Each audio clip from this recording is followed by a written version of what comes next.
Amén. Amada iglesia, en esta tarde queremos bendecir tu vida en este día de tabernáculo, de intercesión, con su presencia, con el Espíritu Santo. Precioso día el Señor nos ha regalado para que nos encontremos reunidos ahí en nuestros hogares, ahí así como estamos nosotros en esta tarde. Por eso quiero invitarte ahí, que desde este momento, desde el principio, y espero que inclusive desde antes hayas preparado tu corazón para recibir la palabra del Señor en esta tarde.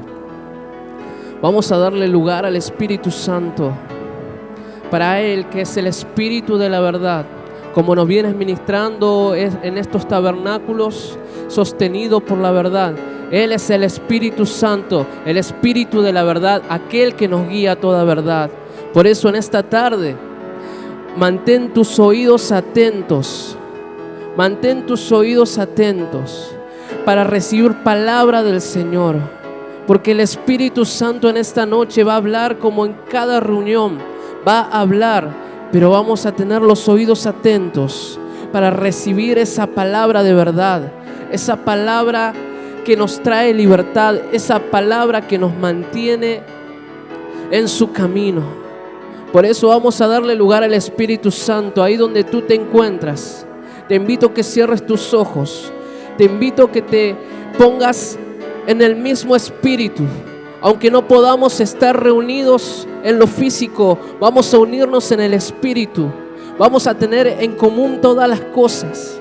Vamos a tener en común el mismo deseo, que es oír su voz en esta tarde, que es adorar su nombre, que es adorarle a Él. Vamos a levantar un altar de intercesión. Vamos a levantar un altar todos juntos para que su presencia se manifieste aún con un mayor peso de gloria sobre tu casa, sobre tu familia, sobre tu vida. Si tú te encuentras solo, ahí el Espíritu Santo está contigo. Si tú te encuentras en familia, ahí el Espíritu Santo está con tu familia. Ahí está el Espíritu Santo con su presencia envolviéndote. Por eso en esta tarde, Espíritu de Dios, te damos la bienvenida. Espíritu Santo, te decimos que tú eres la persona más importante. Espíritu Santo, ayer ya pasó, como dice una adoración. Hoy te necesitamos como cada día. Espíritu Santo, precioso Espíritu Santo, amamos tu presencia y amamos pasar tiempo contigo. Espíritu Santo, en esta tarde si nos reunimos, tú eres la causa. Espíritu Santo, queremos oír tu voz. Espíritu Santo, anhelamos andar en tu verdad. Por eso queremos abrir nuestros oídos y nuestros corazones para que tu palabra sea implantada en nosotros, Padre. Oh Padre, que a través de tu Espíritu Santo podamos oír tu voz, que tú utilices la vida de tu siervo, Padre. Oh Jesucristo amado, para que esa palabra dé fruto, Señor. Para que esa palabra, Señor amado, llegue, Señor, a nuestros oídos, Señor. Pero que también para que seamos hacedores de esa palabra. De que seamos gente, Señor, y personas e hijos tuyos, Padre, que hacen cumplir esa palabra, que viven y practican esa palabra, que practican y viven la verdad de esa palabra. Por eso, Espíritu Santo, en esta tarde nos disponemos para ti y te decimos: ven y encuéntranos. Ven y encuéntranos. Vas a encontrar corazones dispuestos para ti. Vas a encontrar corazones dispuestos para ti. Por eso, Espíritu de la verdad, te pedimos que vengas a manifestar tu gloria. Te pedimos que vengas a manifestar tu poder una vez más. Hazlo una vez más, Espíritu Santo. Y Señor, en esta tarde levantamos un altar de adoración para ti. Un altar de adoración. Vamos, iglesia, ahí donde tú estás. Saca toda pasividad y comienza a levantar un altar de adoración. Recuerda que adorar no es tan solamente cantar una canción en tiempo lento, sino adorar es expresarle a Dios lo que Él es para nosotros. Por eso comienza a levantar un altar de una adoración espontánea ahí donde tú te encuentras. Comienza a levantar un altar para que el Espíritu Santo se manifieste en esta tarde. Oh, Él visita y habita en el lugar que es adorado. Por eso vamos a levantar una adoración. Vamos a levantar una adoración y una alabanza desde lo más profundo de nuestros corazones. Te decimos: ven y encuéntranos. Ven y encuéntranos, Espíritu. Espíritu de la verdad, ven a Jesús manifestar. Anhelo ver su hermoso rostro. Ven, encuéntranos. Si ese es tu anhelo, dile: Espíritu de la verdad, ven a Jesús manifestar. Anhelo ver su hermoso rostro. Ven, encuéntranos. Espíritu de la verdad, ven a Jesús manifestar. Anhelo ver su hermoso rostro. Ven, encuéntranos.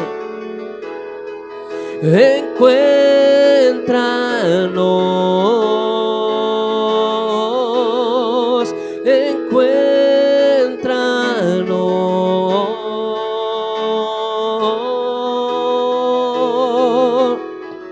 Quiero ver sus ojos llenos de fuego, su rostro ver brillar, resplandeciendo. Que mi semblante refleje su gloria.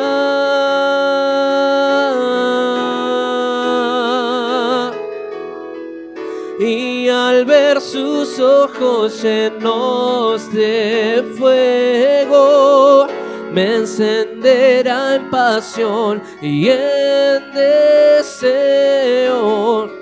Mi vida en sacrificio a mi Rey. Espíritu de la verdad, ven a Jesús manifestar. Anhelo ver su hermoso rostro. Ven, encuéntranos. Espíritu de la verdad, ven a Jesús manifestar. Anhelo ver su hermoso rostro. Ven, encuéntranos. Yo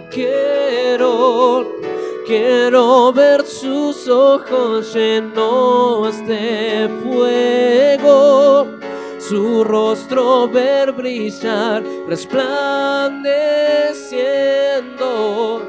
Que mi semblante refleje su gloria.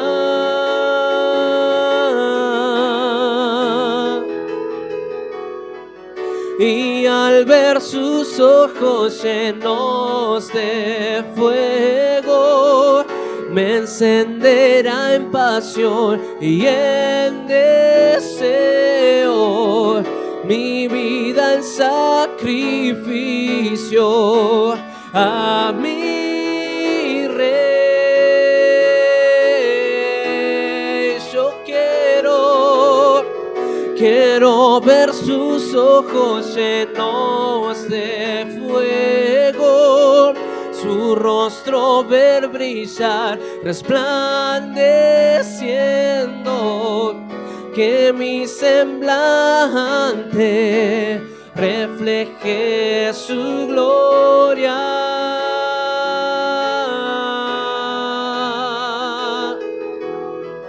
Y al ver sus ojos llenos de fuego, me encenderá en pasión y en deseo, mi vida en sacrificio a mi Rey. Espíritu de la verdad, ven a Jesús manifestar. Anhelo ver su hermoso rostro, ven, encuéntranos. Espíritu de la verdad, ven a Jesús manifestar. Anhelo ver su hermoso rostro, ven, encuéntranos, encuéntranos,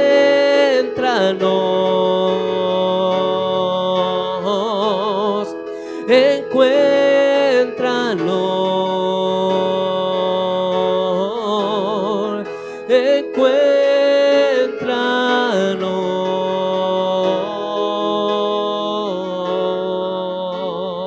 Padre, en esta hora queremos ofrecerte, Señor, la ofrenda de nuestro corazón. Queremos proclamar y decirte que anhelamos profundamente caminar en la verdad, que el Espíritu Santo nos encuentre con deseo por Él, con deseo de caminar junto con Él. Señor, queremos ser una generación que es receptiva, una generación que oye y cambia cualquier cosa en su corazón para poder seguirte, para poder hacer caso al mensaje que está siendo predicado. No queremos ser de los que son flojos, de los que son cómodos o de los que están acostumbrados a este sistema, Señor, sino de aquellos que mantenemos un corazón que aprende para romper cualquier paradigma y estructura que nos limitaba y comenzar a madurar y a crecer en la libertad de Cristo. Espíritu Santo, que en este momento, en esta hora de oración profética, fundamentados en la palabra, inspíranos, Señor. Tráenos palabras eternas para hablar, que impacten la realidad del que oye, que sean un impacto, una fuerza arrasadora del Espíritu, arrasando lo que es producto del pecado, de la desobediencia, de la maldad, venciendo las obras del infierno y a Satanás por medio de la fe que inspiras, que despiertas, que nos haces hablar. Padre, te ofrezco en este momento gratitud y anticipadamente doy la gloria a tu nombre por cada acontecimiento espiritual y milagro que ocurre en el que oye. Gracias por extender tu misericordia, tu poder, tu amor al que cree. Gracias porque cumple la ley de que el que cree todo le es posible. Porque para ti, Señor, nada es imposible. Así que te doy gracias, Padre, y en esta hora te digo, sea tu nombre exaltado, honrado, reconocido y celebrado en el nombre de Jesús. Amén, amén y amén. Gracias, Señor. Estamos grabando en este momento, lamentablemente por el temporal en el que nos encontramos en estos días con amenaza de ciclón. Las redes, la señal de internet, wifi y cosas así están muy lentas, muy limitadas y como el Espíritu nos ha enseñado a ser gente que se anticipa, gente que anda a la ofensiva, no a la defensiva, nos anticipamos a grabarlo para no tener que estar sufriendo las caídas de internet y estar sobre todo siendo interrumpidos en la transmisión. Así que anticipadamente, justamente en este horario, 7 de la tarde, estaríamos comenzando, pero ahora es de forma grabada. Así que deseo que todo el que está oyendo esta transmisión, obviamente de forma después de la que estamos predicando, tenga la expectativa y tengas el deseo de ser instruido en la palabra del Señor. Estamos en este jueves, estamos continuando y finalizando la trilogía, por llamarlo así, la trilogía de ser sostenidos por la verdad, como nos ha acompañado esta palabra. Esas cosas que tiene, esa intención que tiene el Señor, que cuando te habla o te enseña algo, uno dice, bueno, lo comparto y qué bueno lo que el Señor me enseñó, pero yo no tenía mis planes tener partes, 3 partes, como la tendremos hasta el día de hoy, de una palabra, sostenidos en este mes de marzo, que la palabra profética es ser sostenidos por su mano. Y hemos ministrado según la voluntad de Dios, ser sostenidos de diversas maneras por Él, con consejo, con generosidad, con humildad, ser sostenido en todo tiempo como en el día de ayer, ser sostenidos por la verdad, los que venimos ministrando estos jueves de intercesión profética. Así que, mire, el que quiere caminar con Dios, yo creo que ha sido provisto de las bases fundamentales para hacerlo, para no soltarse de su mano, para confiar en Él, para esperarlo a Él, para confiar en el plan del Señor. Así que deseo que el que ha prestado atención ahora pueda crecer y pueda madurar en aquello que ha venido en forma de palabra y de enseñanza. Para cerrar esta serie, porque el próximo jueves tendremos ayuno congregacional y estaremos ministrando el ser sostenidos por la paz, por el shalom de Dios, lo que es el shalom del Señor, cómo nos trae cobertura a los pensamientos y demás. En esta tercera parte del ser sostenidos por la verdad, vamos a descubrir una acción de la verdad, un sostén de la verdad, muy importante desde siempre, pero sobre todo en este tiempo en el cual nos toca vivir. Y siempre diré que es una hora profética, como lo ha sido todo desde el tiempo del Señor. El Señor Jesús marcó un tiempo profético y estamos en ese reloj profético desde ese tiempo. La iglesia es un reloj profético. Cada, ¿cómo podemos decir? Cada tic-tac se le dice el sonido del reloj.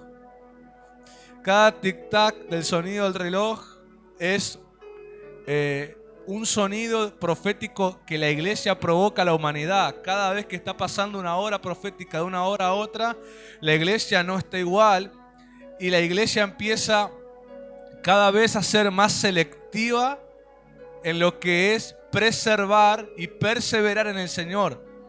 Lamentablemente, o en realidad, dichosamente, para cumplir lo escrito, no todos los que han sido llamados están siendo escogidos en la hora final. Si miramos desde el principio del Evangelio en Cristo hasta nuestros tiempos y entendemos que estamos en un reloj profético desde aquel tiempo, vemos que desde esa primera hora inicial, en esta en que estamos, y en la última hora que será cuando todo se cumpla y el Señor regrese, muchos habremos sido llamados en todo ese tiempo, mucha gente.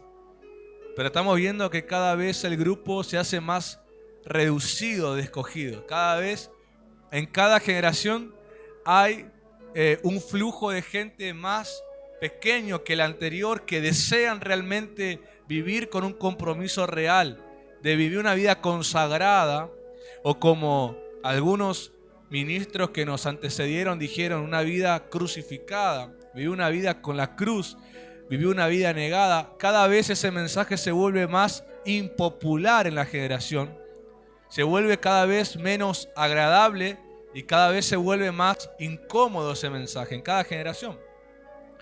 Pero lo bueno es que nosotros que nos toca vivir en esta seamos fieles, porque nosotros no vamos a rendir cuenta ni de la generación que ya pasó, ni de la que vendrá en tiempo futuro, sino en esta que nos toca vivir ahora. Nosotros rendimos cuenta de esta. Por eso la iglesia debe ser presente. No debe quedarse atrapada en el pasado, ni debe quedarse ansiosa en el futuro, sino que debe ser fiel en el presente, porque de la generación presente rendirá cuenta.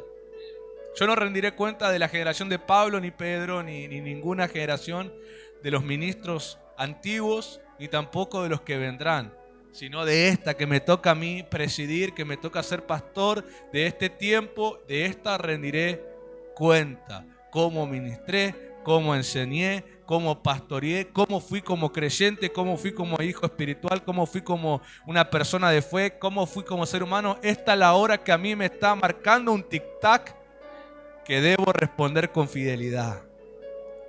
Y creo que nada mejor que ser sostenidos por la verdad. La primera parte vimos cómo la verdad te sostiene con conocimiento, descubriéndola, buscándola. Te es revelado cuando tomás el carácter de discípulo. Juan capítulo 8, lo que ministramos, esa primera parte. La segunda parte vimos cómo la verdad te sostiene, haciendo que tu corazón y tus deseos pasen por el filtro de la paternidad, y te sostiene con el deleite en el Señor. Te sostiene con deleitarte, alegrarte con el Señor, teniendo una coincidencia, teniendo un acuerdo de deseos para vivirlo.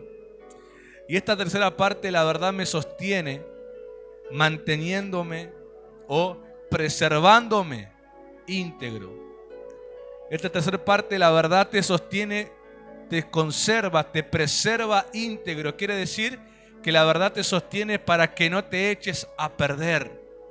Te sostiene para que mantengas la función, el estado y el propósito genuino y original con el cual fuiste creado. La verdad te preserva, es esa cobertura, es esa capa protectora que hace que lo valioso no se eche a perder y te hace mantenerte en los tiempos. Quiero que antes de profundizar en eso, leamos o conozcamos a un profeta que tendrá que ver en esta palabra. Jonás capítulo 1, verso 1, libro del profeta Jonás capítulo 1, verso 1. Dice lo siguiente: vino palabra del Señor a Jonás, hijo de Amitai. Vino palabra del Señor a Jonás, hijo de Amitai.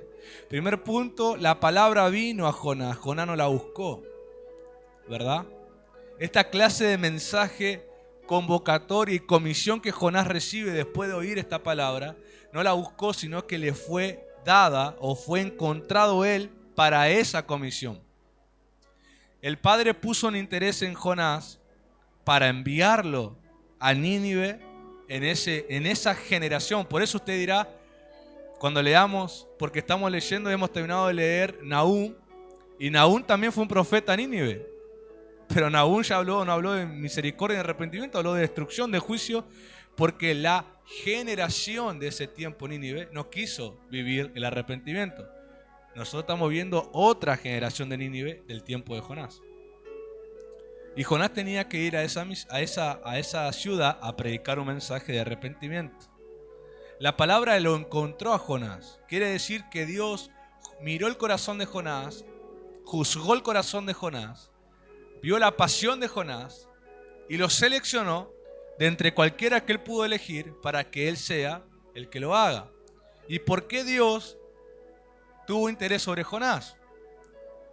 Y yo hoy voy a salir como un amigo de Jonás a intentar redimirlo delante de los ojos de toda la iglesia, que a Jonás lo tienen como el profeta cabeza dura. Pero entendamos un poco por qué Jonás era tan así o se comportó así de manera inicial. La primera clave es: vino palabra del Señor. Cuando Dios pone interés sobre alguien, debo buscar entender por qué Dios, de entre todos, selecciona a alguien.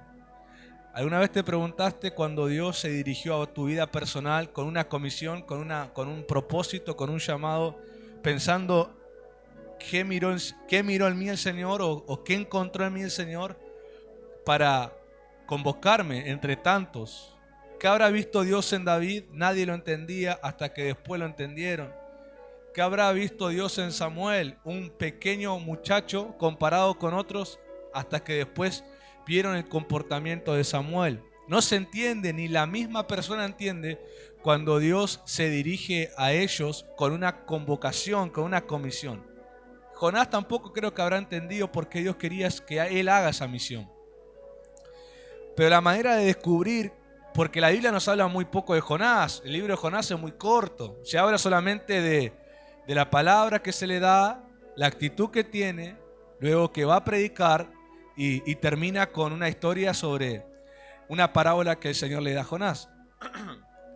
Pero no nos cuenta la procedencia, no sabemos bien cómo se preparó, no sabemos de dónde salió Jonás.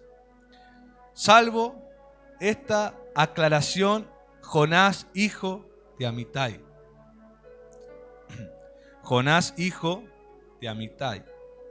En la cultura hebrea los nombres, ya hemos predicado mucho, pero los nombres en la cultura judía, hebrea, israelita, eran muy importantes. Los nombres de cada persona era un carácter heredado en lo espiritual, eran marcados con esos nombres y esos significados. Y si unimos el significado del nombre de Jonás con el significado del nombre de su padre, es muy interesante la frase que se forma y que se interpreta al llamar Jonás hijo de Amitai. Podemos traducir desde sus nombres esta frase: el celo de mi paloma por la verdad. El nombre de Jonás tiene que ver con la paloma y con el celo, y la palabra verdad tiene que ver con el nombre o el significado de su padre.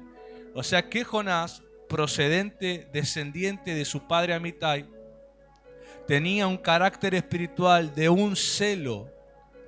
La palabra celo tiene que ver con una pasión, una intensidad, un amor pasional. Está obviamente el celo destructivo, carnal, diabólico, que nada tiene que ver con el celo de Dios. Pero en este caso estaba la paloma en celo. La paloma estaba en celo, la paloma estaba celosa por la verdad. El carácter de la paloma es un animal que, además de ser sensible y demás, es un animal que es obviamente selectivo. Es un ave, sí, pero estoy hablando de la actitud del ave. La paloma es de actitud selectiva, es una paloma, es un animal, fiel.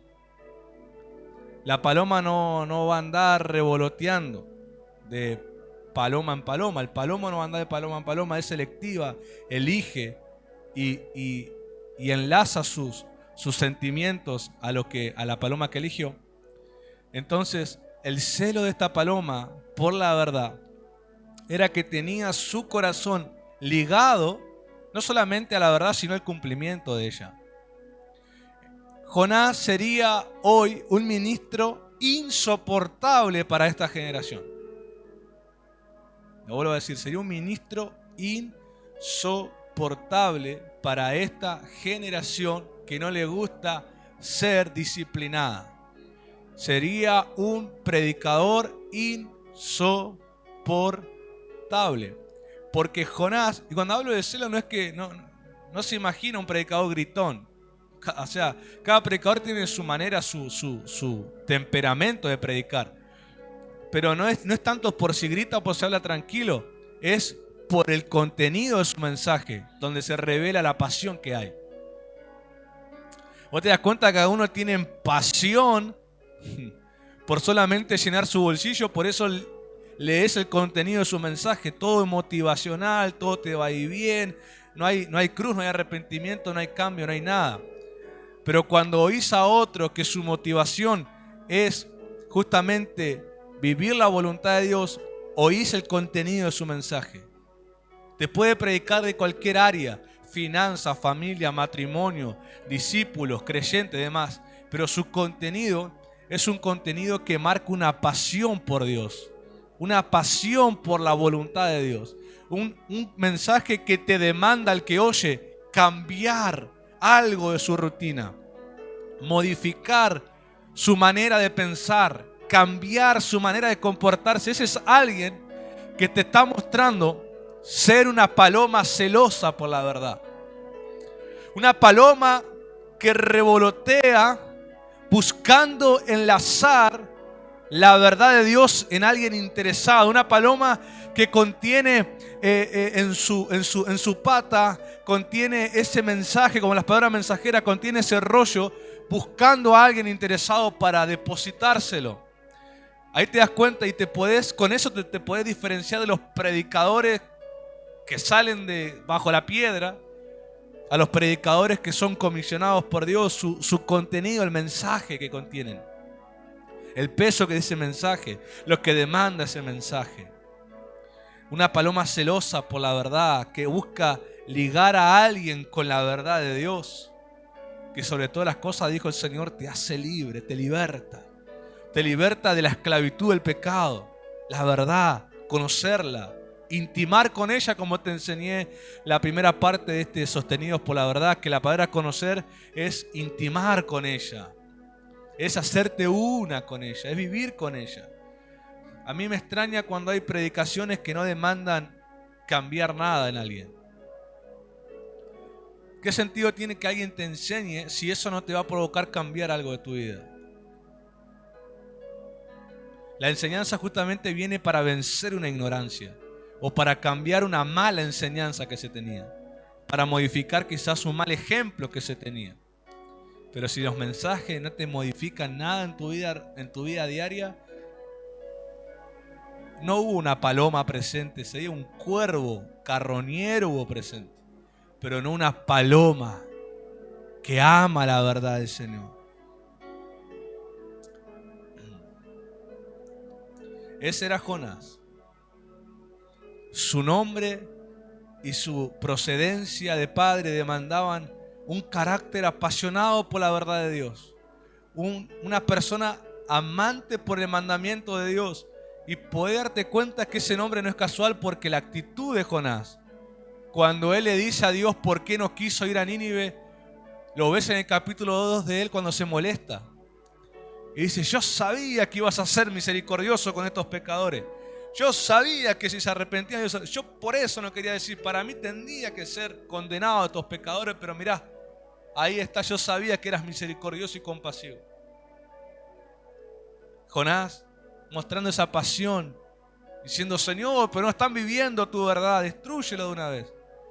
Pero le faltaba conocer la otra parte a Jonás, que era la compasión de Dios. Por eso Dios le mostró la calabacera, le puso en la cabeza, Jonás tranquilo, después se la secó y él se molestó. Y Dios le mostró a Jonás, le hizo entender la compasión de él.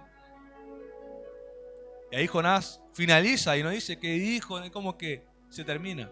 Pero yo entiendo que Jonás, si fue celoso por la verdad de Dios, tuvo un gran aprendizaje con la calabacera. Él entendió que aunque la verdad de Dios al desobediente le demanda juicio, también en la verdad de Dios está la parte de la compasión si se arrepienten. Y Jonás, yo creo que después habrá entendido eso. Por eso no, o sea, está bien, hay una parte de cabeza dura de Jonás, es verdad. Pero también veamos que era alguien apasionado. Los apasionados necesitan ser discipulados. La gente yo veo mucho apasionado, pero en su pasión se vuelven tan chispitas que hay que educarlos. Están los que se van y tienen la espada sacada, como Pedro, tienen el cuchillo en la mano sacado. Quieren cortar oreja a todo el mundo que no obedezca. Y hay que educarlo, decir, está bien, que entiendo tu gana, tu deseo, pero hay cosas que no se pueden ser así.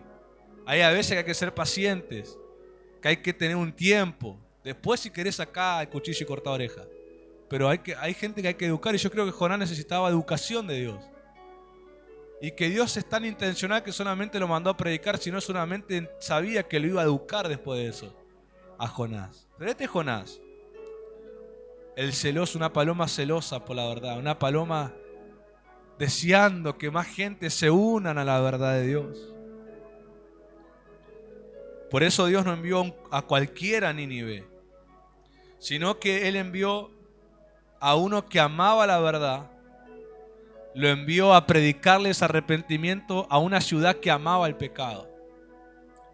Y luego que el mensaje es predicado, esa generación de Nínive, desde el rey hasta el más pequeño de los ciudadanos, se arrepienten y pasaron de ser una generación que amaba el pecado a una generación que amó la verdad. La paloma encontró dónde reposar, por lo menos por un tiempo, porque después aún viene y nos cambia el panorama. Se ve que otra generación volvió al pecado, pero esa pudo recibir a la paloma. Por eso Jesús habló que cada uno rendirá y será juzgado por su generación, por lo que en su tiempo pasó. Así que es muy importante que mantengamos una fidelidad, no solamente porque seremos juzgados, sino también como una semilla de esperanza a la próxima, que tengan ejemplo de cómo continuar, para que no se echen a perder. Pero lo interesante es que Dios no envió a cualquiera a Nínive, sino a uno que realmente iba a impactar con la verdad. Pero también es interesante ver que el Señor Jesús utilizó a este Jonás cabeza dura como una señal a otros cabezones que buscaban señales para creer en Él, así en tono de burla, ¿no? En tono, a ver si sos tan milagroso, hacete alguna que otra curación para que creamos. Y medio así burlándose, si ellos habían visto milagros ya. Los fariseos ya habían visto, habían juzgado a paralíticos, ciegos que habían sido sanados por Jesús. Habían visto la resurrección de Lázaro. Sabían que Jesús tenía poder para sanar. Habían oído de los demonios que salieron de la gente. Sabían. Porque algo que tenían estos fariseos era que les gustaba tener la oreja parada en las calles. Y escuchaba a la gente que decían, ¿viste a Jesús de Nazaret cómo liberó a aquel lunático, cómo sanó a la suegra de Pedro? Ese fue el milagro más incomprensible que la gente se puso a meditar, porque sanó a una suegra, pero bueno, la sanó. Y así. Pero esta generación de fariseos vienen y le demandan a Jesús una señal. En tono, bueno, si nos mostrás, te creemos. Y en Mateo capítulo 12, verso 38 al 41, vemos que en la respuesta de Jesús aparece el profeta Jonás. Yo lo vi en la traducción, la Pasión del inglés. Dice así: luego, algunos eruditos judíos y fariseos hablaron y dijeron, Maestro, ¿por qué no realizas una señal milagrosa para nosotros? Jesús respondió, solo los malvados que son infieles a Dios exigirían una señal. No se os dará ninguna señal, excepto la señal del profeta Jonás. Porque como estuvo Jonás en el vientre de la enorme criatura marina 3 días y 3 noches, así estará el Hijo del Hombre en el corazón de la tierra 3 días y 3 noches. El pueblo de Nínive también se levantarán al día del juicio para condenar a esta generación, porque todos se arrepintieron cuando oyeron la predicación de Jonás. Y hay uno más grande que Jonás aquí predicándoles hoy. La generación de Nínive del tiempo de Jonás, acredita a Jesús, se arrepintieron. La generación de Nínive de Nahum, no. Esa será juzgada como pecadora. Pero es tan extraordinario cuando se predica el Evangelio según Dios. La generación de Nínive del tiempo de Jonás para atrás, pecadores, juzgados, condenados. La generación de Nínive del tiempo de Jonás en el futuro regresaron al pecado. Su ciudad fue destruida, también juzgados y condenados. Pero la de Jonás, la de la paloma celosa por la verdad, la que el contenido de su mensaje era revelar la verdad del Padre, esa generación delante de Cristo y del Padre fue una generación arrepentida, una generación perdonada, una generación salvada. Por lo tanto, esa generación podía y va a poder en el día del juicio final levantarse como una generación excepta de cualquier otra, con autoridad para juzgar. Y su juicio, ¿sabe cuál es? Su juicio va a decir, cuando vino el mensaje, me arrepentí. Cuando me dijeron mis pecados, los reconocí. Cuando la paloma vino buscando a dónde reposar, mi corazón fue el lugar donde se refugió. Por eso me puedo levantar a decir, cuando Dios me dio la oportunidad, yo la aproveché y le eché mano. Cuando la verdad me apareció, fui sostenido por ella y no quise cambiar mi vida por nada más que la verdad. Esa generación, Jesús dijo, puede juzgar hasta ustedes, fariseos.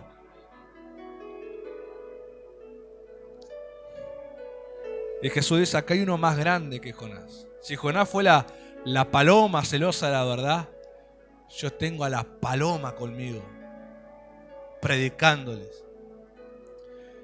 Pero Jesús utiliza la parte de Jonás en la que él estuvo en el vientre del pez. O sea, en la parte donde todos decimos el cabeza dura de Jonás. ¿Por qué no utilizó la otra parte, la de Jonás se arrepintió y predicó? ¿Por qué utilizó la parte donde Jonás estaba en la consecuencia de su testarudez, de su pasión desordenada, que no quiso obedecer primeramente porque dice, no, si voy lo vas a perdonar, yo quiero que se mueran todos, no quiero que se arrepienta nadie? En esa parte de Jonás que estaba aprendiendo, Jesús la tomó como una señal aún de su propia vida. Pero entendamos la diferencia, por favor. Todos entendemos que Jonás estuvo en el pez por desobediencia al Señor. Pero también entendamos que ahí, en ese vientre del pez, en esos 3 días y 3 noches, Jonás fue tratado por Dios. Porque él dice que se arrepiente, le dice, Señor, iré. Entiendo que tengo una misión, entiendo que debo ir a predicarles. Señor, iré. Y entonces, cuando el pez lo devuelve a tierra, vemos a un Jonás arrepentido. No a un Jonás enojado, a un Jonás arrepentido. Ahora, nuestro Señor Jesús estuvo en el corazón de la tierra, no por desobediente, sino por obediencia al Padre y su voluntad. Y obviamente su resurrección fue una declaración que Él fue y es inocente de todo pecado. Pero lo que une la señal de Jonás con Jesús no es la desobediencia y nada de eso, sino la preservación de sus vidas. Porque ningún jugo gástrico del estómago del pez destruyó el cuerpo de Jonás. O sea, Jonás estuvo en el estómago, no estuvo en un cuarto sostenido por ángeles.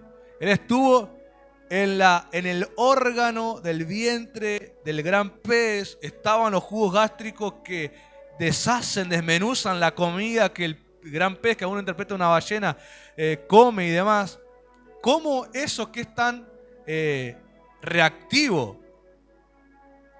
Es tan reactivo, ese jugo gástrico es reactivo. Cuando algo entra al estómago, ahí van a desmenuzarlo, a deshacerlo, para que el alimento cumpla su objetivo. Ningún jugo gástrico por 3 días tocó a Jonás. Él fue preservado en el estómago. Porque Dios no lo mandó ahí a morir, lo mandó ahí con un propósito. Como el Padre no mandó a Jesús a ser destruido en la tumba, sino a estar un tiempo con un propósito de resurrección. Y Jesús en la tumba, dicen que Él no vio corrupción.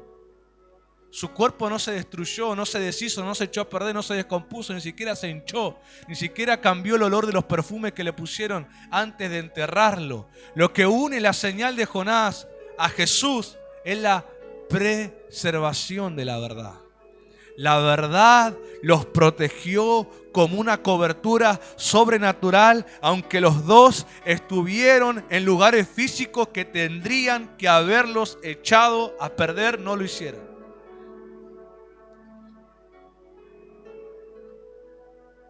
Esa es la señal que Jesús, o esa es la actitud que Jesús toma de lo que Jonás estuvo en el vientre del pez. No la desobediencia y nada de eso, sino que fueron preservados. Su integridad no cambió. Se mantuvieron. La verdad los cubrió, sostuvo, los protegió de la corrupción. La corrupción a cualquier otro lo hubiera destruido, desfigurado, deshecho. Pero a ellos no. Porque hubo una cobertura de la verdad de Dios. La palabra o el significado de ser preservados o conservados significa alguien que es protegido o resguardado para que su estado no reciba ningún daño y ningún peligro. Alguien que es protegido, es cuidado, es resguardado de que su estado original no sufra ningún daño ni sufra peligro.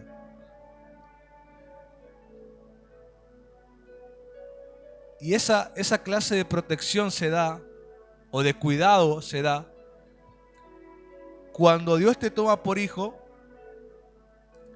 Pero escuche la segunda parte: cuando vos tomás a Dios como Padre. Según el Evangelio, después del arrepentimiento y demás, dice que el Espíritu Santo te adopta, te da la adopción de hijo. El problema es que Dios quiere tratar como un padre, pero hay gente que no toma a Dios como padre y no entiende el trato de Dios. O sea que son adoptivos con todavía las mañas del pecado que no quieren dejar.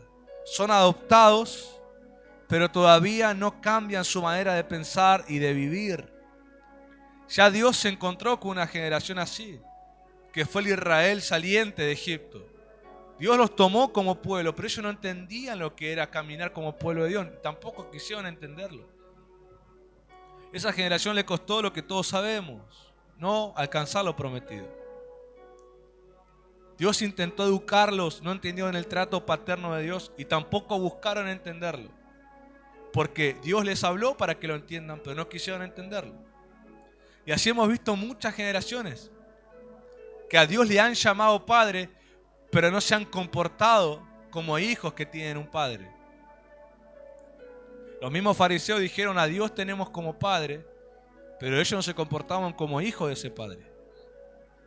Juan capítulo 8, Jesús mismo les dice: ustedes tienen un padre, sí, pero es el diablo. La palabra hebrea, la palabra para diablo se traduce como enemigo, opositor. Diciéndoles: ustedes son de un carácter opositor a lo que el Padre Celestial quiere.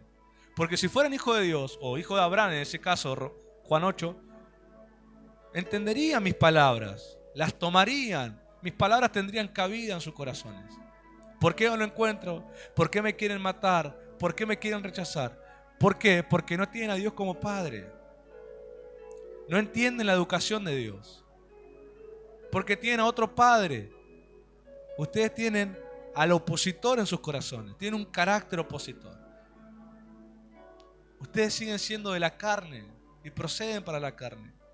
El apóstol Pablo dijo: si sembrás para la carne, de ella segarás corrupción. Pero si sembrás para el Espíritu, del Espíritu vas a segar vida eterna. Hoy tenemos, y esta fue la palabra que direccionada para esto. Hoy tenemos personas en la iglesia adoptadas, pero que no tienen a Dios como Padre.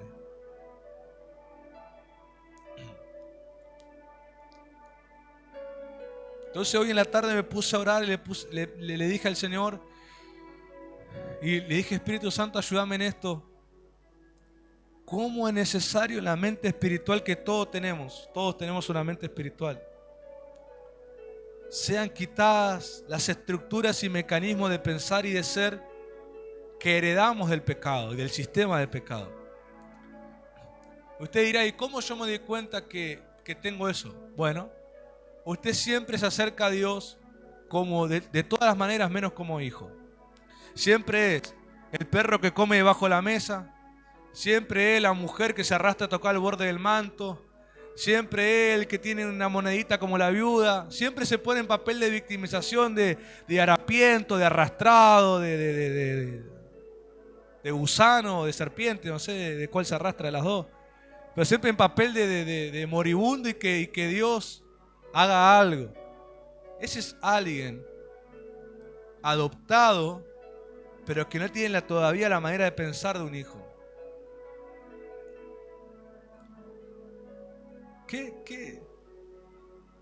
¿Qué normalidad habría cuando usted como padre llama a los hijos a comer, vamos a comer, y vengan sus hijos arrastrándose en el piso así, una monedita, por favor, señora, un pedacito de pan que le sobre. Vos dirías, ¿pero qué le pasa a este muchacho? ¿Cómo me da un pedacito de pan si vos sos mi hijo y tenés la comida? Y ve a su hijo, venga, señora, un poquito de pan, le sobra un poco de cebolla para mi hermanito, para mi tío, para mi abuelo. Y tu mamá te miraría como diciendo, ¿y este qué le pasa?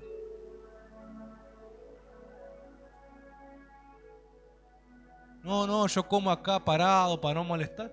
Un padre no entendería la actitud de un hijo que esté así como si fuera un extraño, como un mendigo.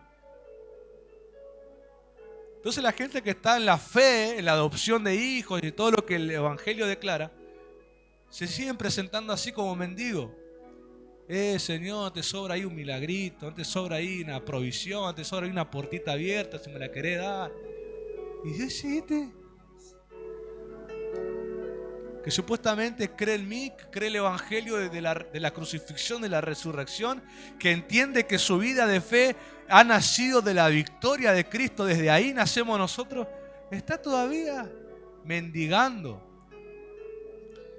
Ni siquiera se leyó el proverbio que dice que Dios al que está en la miseria, en la pobreza, al justo lo puede levantar de ese lugar y lo puede sentar en mesa de príncipe.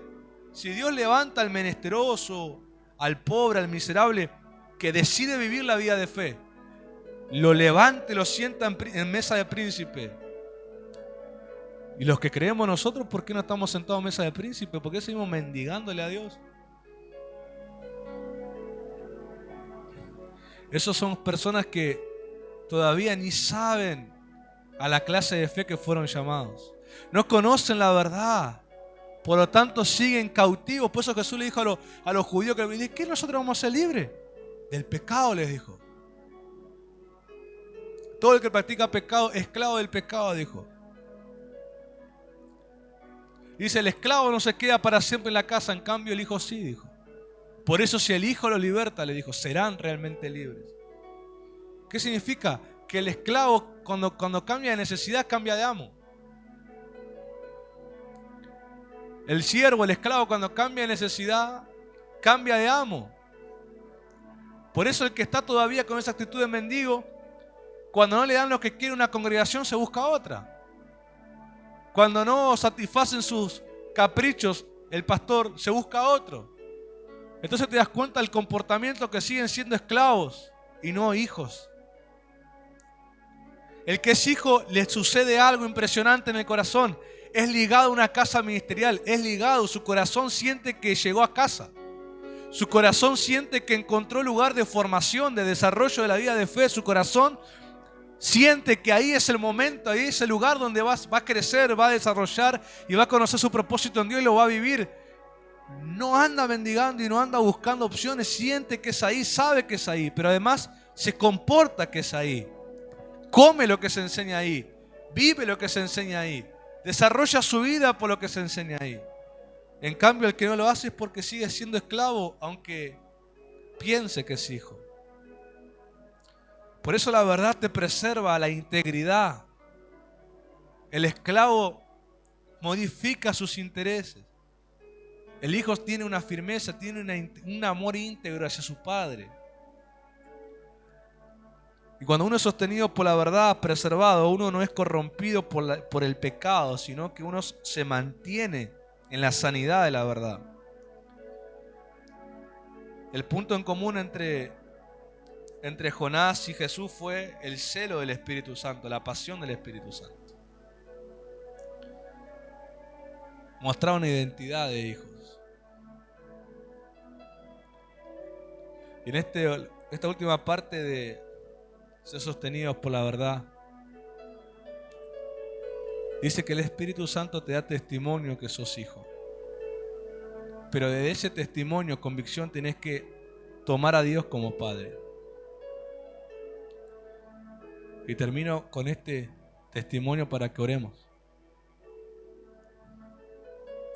Un pastor un día contó un testimonio. Estaba predicando y le habían pedido que predique sobre el Espíritu Santo. Una conferencia de varones creo que era. Y entonces el pastor empieza a hablar y y empieza a hablar del ser hijo de Dios. Vieron que cuando hablamos del Espíritu Santo y la unción, mucha gente siente que es algo inalcanzable, como, oh, eso a mí no me pasa, y qué lindo sería que me toque la unción y hablar en lengua. Y ven el regalo del Espíritu Santo como, o la manifestación del Espíritu Santo como algo tan difícil de lograr. Como diciendo, enséñame qué tengo que hacer para recibir, qué fórmula hago. Entonces este pastor se ve que se encontró ante varones así, que veían algo tan difícil de conseguir el Espíritu Santo, la presencia, el poder, la unción. ¿Qué le dijo? Miren, les dijo, y le contó la historia. Digo, yo me crié con mi mamá sola, dijo. Cuando yo nací, mis padres se separaron. Y yo no tuve la figura de un padre en mi casa, yo me crié con mi mamá. Entonces cuando yo me convierto al Señor, dice el pastor, y me enseñan que Dios era mi padre, dice, yo quería comportarme como el mejor hijo, dijo él.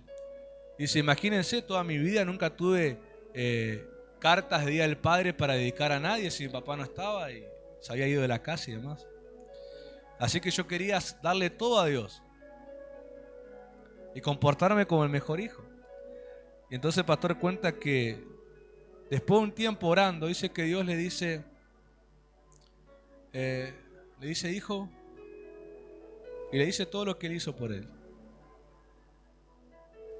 Y le dice, pero también es tiempo que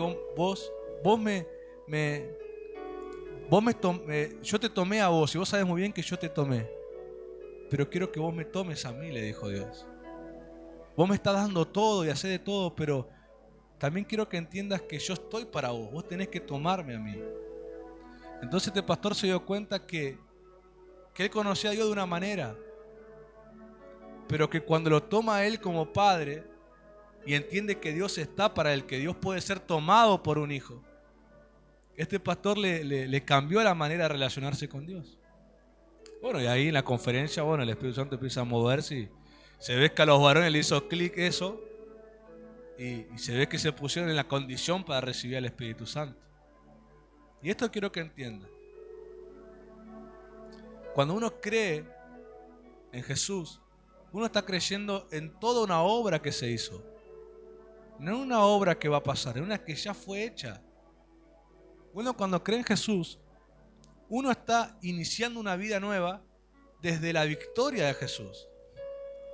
Desde el velo rasgado, desde el regreso a la eternidad, desde el regreso al Padre. Uno empieza en algo consumado. Entonces cuando vos empezás esa vida nueva, no tenés que orar como algo que va a pasar o quizás pase, sino como algo que ya pasó. Como algo que ya está abierta la puerta.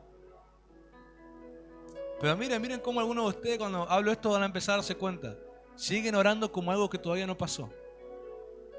Siguen orando de una perspectiva como algo que va a pasar o puede llegar a pasar si Dios lo quiere, pero no tienen la convicción que ya pasó.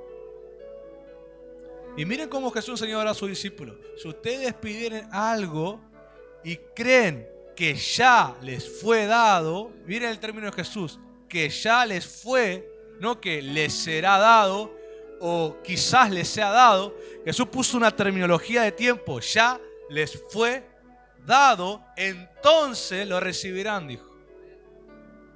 Pero mira la perspectiva de Jesús. Obviamente en tu presente, eso que pedís va a llegar en un momento. Pero la actitud del corazón, dijo Jesús, sea algo que ya pasó. No sé si me entendieron. ¿Por qué? Porque Él sabía desde dónde la iglesia iba a nacer. Iba a nacer desde una obra que Él ya haría. Nosotros no empezamos detrás de la cruz. Nosotros empezamos después de la cruz, en algo hecho, en algo concreto, donde Satanás fue tomado de los pelos y fue vencido, donde Satanás les quitaron la llave de la muerte, donde el imperio de la muerte, el pecado, fue puesto bajo los pies de Jesús. Desde ahí nosotros nacemos. Nosotros nacemos desde el rango de Jesús, desde el nombre que es sobre todo nombre, desde el nombre que mantiene la integridad de la verdad, que ese nombre pone a temblar a Satanás desde ahí. Por eso, aunque yo pido algo que va a pasar dentro de un día, 2 días, 3 días, mi actitud es, ya lo recibí, ya pasó, ya aconteció. Y usted me dice, ¿de dónde, pastor, aconteció? Desde la cruz. Ahí ya pasó. Ahí ya pasó. Eso también es tomar a Dios como Padre. Porque aunque suene muy humilde, entre comillas, decir que vos, bueno, vos lo decís porque vos sos humilde. No, vos estás dudando de la cruz. Vos estás olvidando el nacimiento del Evangelio, que es la cruz y la resurrección del Señor. Pablo dijo que el que se bautiza está participando de la resurrección, de la muerte de Jesús. El que se bautiza está diciendo, estoy muriendo, morí con Él. ¿Qué? ¿A qué moriste? Preguntamos, ¿no? Si uno es aprendiz, pregunta, ¿a qué morí? Al sistema del mundo moriste. Moriste al sistema de la muerte, que es el pecado. Moriste a vivir para tu propio orgullo y ego. Moriste a eso. Vos fuiste bautizado para morir a eso. Y fuiste levantado, Pablo dice, o sea, no te dejamos bajo el agua ahogado. Te levantamos como una señal de decir, con Cristo he resucitado. ¿Para qué resucitaste? Entonces nos preguntamos. Y para vivir como hijo. Para vivir como hijo, tomo a Dios como Padre. Él te toma como hijo cuando te arrepentís, pero muy poca gente lo toma a Él como Padre. Yo solamente digo, tómenlo para recibir cosas de Dios. Tómenlo para tener su educación. La educación que Él nos da por su Espíritu Santo. La verdad, la integridad, algo que en esta generación escasea. En la iglesia me refiero. En el mundo, bueno, ya entendemos. Pero dentro de las iglesias, las congregaciones, ¿cuánta gente vendiendo sus primogenituras por platos de lenteja, corrompiendo los altares por estar a la moda, corrompiendo la adoración por querer convocar más gente a niveles carnales, no educando, no discipulando, peleándose con todo el mundo? Bueno, una asquerosidad en muchos lados, no en todos. Algunos buscamos ser íntegros. Nosotros buscamos, y la misericordia de Dios nos hace ser así, no nosotros. Yo me recuerdo un día que estaba un pastor predicando y yo dije, terminó de predicar, y me acuerdo que el pastor un pastor invitado acá, había profetizado a un par de personas. Y bueno, él terminó de predicar, entonces yo obviamente apagamos la cámara y demás. Yo estaba guardando las cosas. Y yo solamente dije, qué lindo hubiera estado que Dios me diga algo quizás hoy. Me hubiera gustado que Dios me encamine en algo, me marque algo. Me acuerdo. Y este pastor se baja, y yo pensé que me vino a saludar, ¿viste? Como este pastor es medio así, cariñoso y demás. Entonces se acerca y me agarra así, me dice a la oreja, el Señor te dice que la provisión vendrá de los 4 puntos de la tierra porque Él te vio que sos íntegro. Y Dios en este tiempo, me dijo, el año pasado creo que fue, Dios en este tiempo está buscando a la gente íntegra. Dios sabe muy bien que mi motivación para ser pastor o predicar jamás ha sido el dinero. Ni una ganancia deshonesta ni manipulada. Yo no conozco lo que es pedir ofrenda. Yo no conozco lo que es decir algo para que te hagan ofrenda. Yo lo que conozco es la escuela que a mí me dan. Predicar la voluntad de Dios.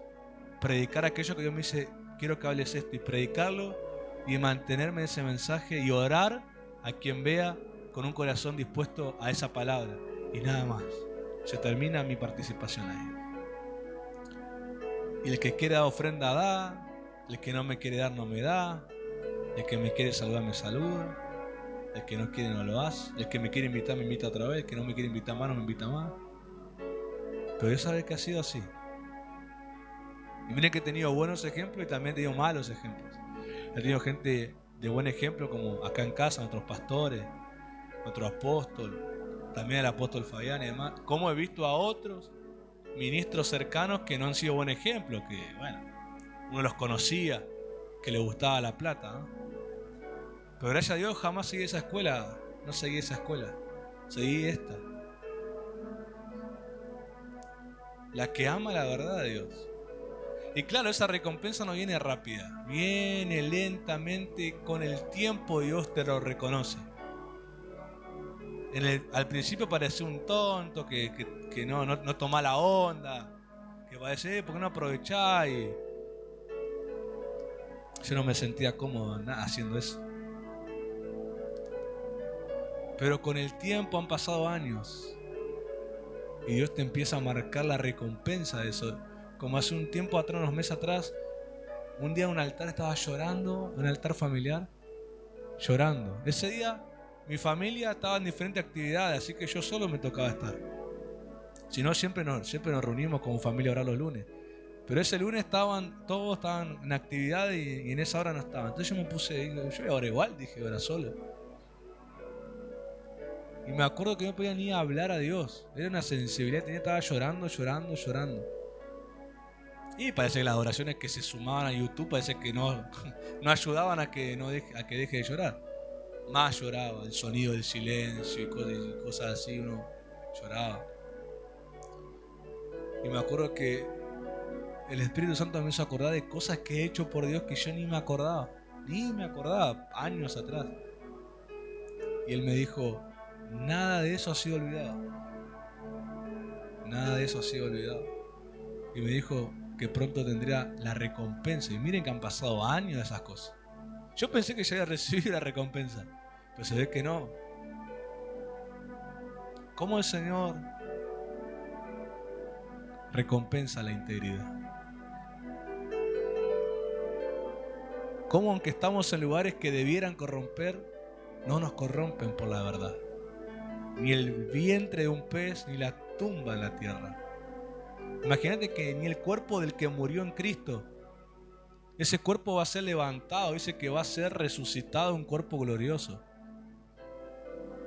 Imagínate lo que hace la verdad, que aún después de la muerte puede preservar a alguien. Amemos la verdad, dijo el Señor, que amemos la verdad, la tengamos en el corazón, vivamos por ella. Adopta a Dios como Padre, tómalo a Dios como Padre, que te eduque, que te enseñe a ser íntegro. Vas a ver una recompensa que va a valer la pena. Quiero que oremos, quiero orar que Dios puede hacer todo. Lo que más queremos orar es que vos te dejes el tiempo necesario, la terapia necesaria para que el Espíritu lo haga. Que el Señor nos madure aún. Lo que ha empezado en semilla, Él nos madure a fruto. Quiero ahí que cierre tus ojos y si tienes fe, la uses ahora. Yo era uno de los que veía o pensaba que las cosas del Espíritu Santo eran algo tan difícil de tener. Yo siempre me veía como alguien tan inferior para tenerlo, tan inferior. Siempre sentía que a mí no me pasaría eso, Dios no me usaría así. Me frustraba muchas veces porque me miraba las cosas que me faltaban madurar, crecer. Pero con el tiempo Dios me ha enseñado que es posible. Por eso ahí levanta tu mano o inclina tu corazón, tu rostro y tu corazón, manténlo ahí en fe. Deja de mendigar porque no es lo que el Espíritu Santo enseña. El mundo a nosotros nos ha hecho menesterosos, andrajosos, mendigos. El pecado nos separó de la paternidad. El pecado nos hizo sentirnos abandonados, huérfanos, rechazados. El pecado fue el que trajo ese mensaje a nuestros pensamientos de rechazo, orfandad, enfermedad, miseria, abandono, que nadie nos quiere, que no somos valorados. Cada vez que te venga su pensamiento no es un mensaje de Dios, es un mensaje del pecado. Que como a Caín le dijo Dios, miren que el pecado está a la puerta y está buscando enseñorearte de ti. Cuando te vienen esos pensamientos o sentimientos, no es Dios. Es el pecado buscando enseñorearse de tu vida otra vez. Tenerte bajo la esclavitud de algo, de un mensaje falso. Cada vez que el pecado intente traer esclavitud,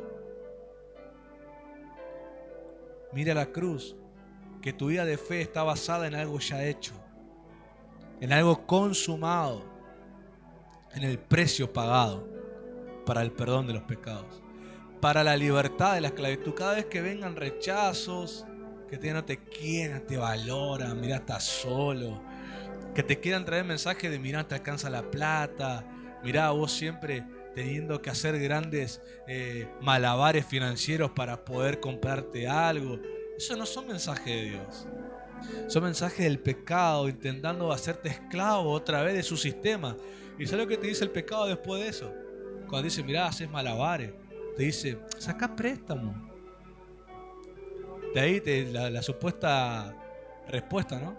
Sacá préstamo, pagalo en 24 cuotas, pedile prestado a tu hermano, a tu hijo, después se lo devolvés.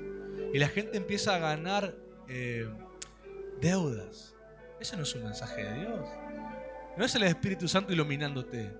Es el pecado diciendo, ahora te voy a tener cautivo de las deudas y no vas a poder pagarlas y no vas a poder diezmar y te voy a limitar para ofrendar y te voy a limitar para allá primicias, porque te voy a decir, no, tenés que pagar, tenés que pagar, tenés que pagar. Y ahí la gente se empieza a enojar y el pastor predica finanzas y se molestan porque ellos están endeudados y dicen, piden esto y yo estoy endeudado. Ahora, ¿de dónde vino esa cautividad? Algunos se sienten que nunca les pasa, pero ¿cuántas veces han estado delante de la pantalla de su celular, Mercado Libre? Y se han dispuesto a endeudarse con algo. Y después te diste cuenta que no te da el cuero. Que te empezó tu economía a limitarse, pero por todos lados. Y el pastor predica finanzas y vos enojado te vas. Como si el pastor tuviera la culpa de que vos te metiste y te dejaste seducir por algo que quizá ni necesitaba, pero por querer tenerlo, lo hiciste. No fue Dios el que te dijo, cómpralo, hijo. Fue el pecado. Fue este sistema que te quiere preso de sus maneras, de su financiación y demás cosas. El Señor te dice, hijo, ¿vos querés algo? Sí, Señor. Sé fiel a las finanzas. Yo te lo voy a recompensar. Pídeme. Mire lo que te dice la paternidad. Pide y se te dará. Busca y vas a encontrar. Llama y se te abrirá. Mira el derecho que nos da el Padre. Pero ¿a quién le pido? ¿A quién busco? ¿Dónde llamo? En Él. En Él. En Él. En su paternidad. Hay una canción que dice, yo le adoro a Él, Él no es carente de nada, dice. Hay otra que habla de la bondad del Señor, una de New Wayne que habla de su bondad. Y si hubiera desmayado si no creyese que veré la bondad del Señor, si no hubiera visto su bondad. Hay una parte de esa canción que habla también de la generosidad de Dios. No me acuerdo cómo dice esa parte. Da todo lo que quiero y más, lo que necesito y más. Para sus hijos no escatima nada. Mira el corazón del Padre, mira la generosidad del Padre, y nosotros andamos mendigando a veces cualquier cosa. ¿Sabes lo que el problema dónde está? La mente espiritual que todavía la tenemos ligada al pecado, al sistema del pecado. Muchos dicen, no, yo ya no miento, yo ya no voy a la lotería, yo ya no voy. Sí, hay cosas que no hacemos más, pero sigue estando inculcada la manera de pensar. ¿Cuánta gente del otro lado, cuando vio que el dinero le alcanzaba, no se tentó a jugar su número en la lotería? Dijo, y quizá me sale y me sirve.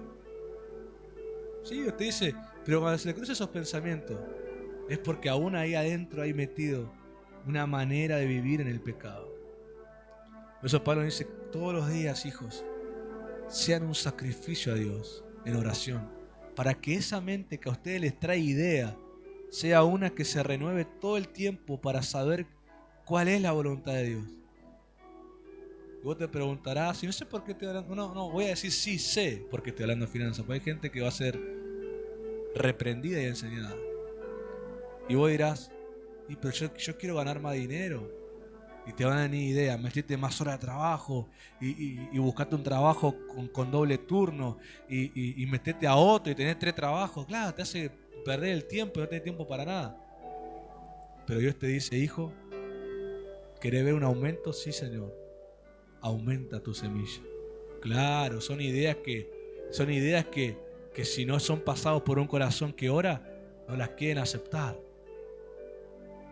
En cambio, la otra que te dice metete entre trabajo te suena más acorde a tu interés que del esfuerzo, del afán, del cansancio. Pero la que te dice, hijo, aumenta tu semilla y va a aumentar tu prosperidad financiera. Esas ideas no caben en un corazón que no se renueva. Parece hasta algo que no es correcto.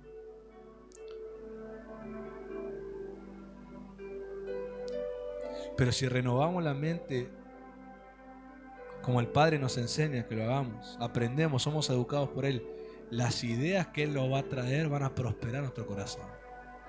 Y voy a decir, yo le adoro a Él porque Él no es carente de nada. A Él podré adorar con toda verdad, diciendo que el Señor no escatima nada para sus hijos. Eso es lo que me decía Dios esta tarde. Su paternidad nos sustenta. El Señor me decía que la mente de un esclavo es la que dice necesito, pero que la mente de un hijo es la que dice todo lo tengo en Él. Y son ideas. Por eso ahora lo podés decir, pero esa idea tiene que estar grabada en la mente. Dice, escribiré mi ley en su mente y en su corazón, el nuevo pacto. O sea que esa verdad tiene que estar grabada aún en tus pensamientos. Nada es imposible. Es algo que Dios me está tratando. Nada es imposible. Nada es imposible. Si lo puedes creer, lo puedes tener. Padre, con todo lo que estamos hablando, hemos orado de esa manera también. Cuando el oído presta atención, es inevitable que la palabra espiritual empiece a mover estructuras, sacudirlas. Y te voy a decir algo, deja que caigan. Dejan que esas estructuras mentales, las cuales Pablo dice se levantan en altivez contra el conocimiento de Dios, caigan por tierra. Déjalas que caigan y aún patéalas cuando caen. Levántate en fe en esta hora en tu hogar y di, yo soy un justo que por la fe va a vivir por los principios eternos de Dios, va a vivir por los principios de la palabra que no son modificados por ninguna generación que nos toque vivir y nos toque atravesar. Por eso, como nos decía ayer, las cantidades de promesas que Dios tiene para el justo, el Salmo 37. Cómo te levanta, cómo te protege, cómo te sustenta, cómo se encarga de tus generaciones, cómo, aunque son quebrantados los impíos, el Señor te sustenta. Tanta promesa, aquel que dice, por la fe voy a vivir, por la fe voy a vivir, por la fe voy a vivir. En esta hora profética decimos, Señor, hazme una renovación en la mente. Cada día entraré diciéndote, Señor, lo único que sé es que no sé nada y todo lo tengo que aprender. Como nos dijiste a los jóvenes, no nací aprendiendo, pero sí nací para aprender. Y esa es una palabra que te impacta el corazón. No nací aprendiendo, pero sí nací para aprender. Y la vida de fe hemos nacido para aprender la conducta y la manera de vivir según la benéfica mano del Señor y según la paternidad de nuestro Padre Celestial. Por eso en esta hora yo quiero proclamar al Padre como nuestro sustentador y decirles que el ministerio de MIR no estará engañado ni afanado por el sistema del mundo, sino que estará sustentado, estará permaneciendo, conservado, preservado por el sistema de Dios, por vivir por la fe, por buscar un corazón de hijo que se inclina al Padre, por confiar en una obra ya consumada, el de la cruz. Padre, oraré lo que necesito desde una perspectiva que ya ha sido otorgado, que ya ha sido dado, que ya ha sido hecho y ya ha sido ganado para mí en la cruz. Padre, yo tengo una herencia de resurrección y todo lo que tú me haces tener es consecuencia de la cruz, es consecuencia de la resurrección. Por eso en esta hora quiero ser parte de la señal profética de aquellos que, aunque caminamos en lugares que a otros pueden corromper, engañar, seducir, a mí tu verdad me conserva, a mí tu verdad me hace mantener la integridad, a mí tu verdad me hace mantener la fidelidad, a mí tu verdad me hace mantenerme obediente como un hijo tuyo. porque es el sostén que me has dado. En esta hora quiero anunciar la libertad de la verdad en todo lo que estés sintiendo y pasando. Que el Espíritu Santo impacte tu corazón en este momento, haciéndote sentir totalmente un sosiego, una paz y una tranquilidad interna que te hace saber que Él tiene el control de todo. Por eso nos vamos a despedir adorando el nombre del Señor con esa canción, que el Señor nos va a sostener en todas las cosas, que Él no escatima nada para sus hijos. Vamos a adorarlo con toda convicción, como un decreto sobre tu hogar, sobre tu casa, creyendo que por la fe vamos a vivir y que no tendremos necesidad, porque Él es mi sustento. Padre, te agradecemos. Padre, te damos gracias y oramos que muchos milagros tengan apertura en este momento sobre cada corazón. En el nombre de Jesús. Amén, amén y amén. Querida iglesia, nos encontramos el día domingo, 10 de la mañana, aquí presencial, y deseo ver una generación que viene con ese corazón sustentado por la verdad. Que Dios te bendiga. Es todo lo que quiero y más, lo que necesito y más. Para tus hijos no escatimas nada. Bueno ha sido para mí. Es todo lo que quiero y más, lo que necesito y más. Para tus hijos no escatimas nada. Bueno ha sido para mí. Hubiera desmayado si no hubiera visto tu bondad. Hubiera desmayado si no hubiera visto tu bondad.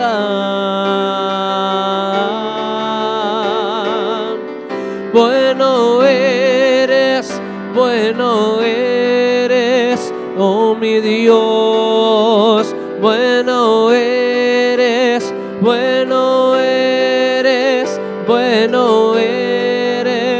oh mi Dios. Bueno eres en todo tiempo.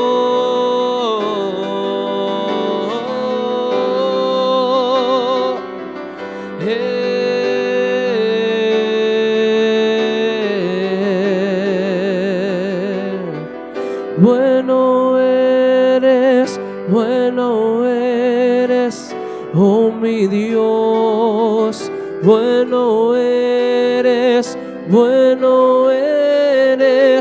Bueno eres, oh mi Dios.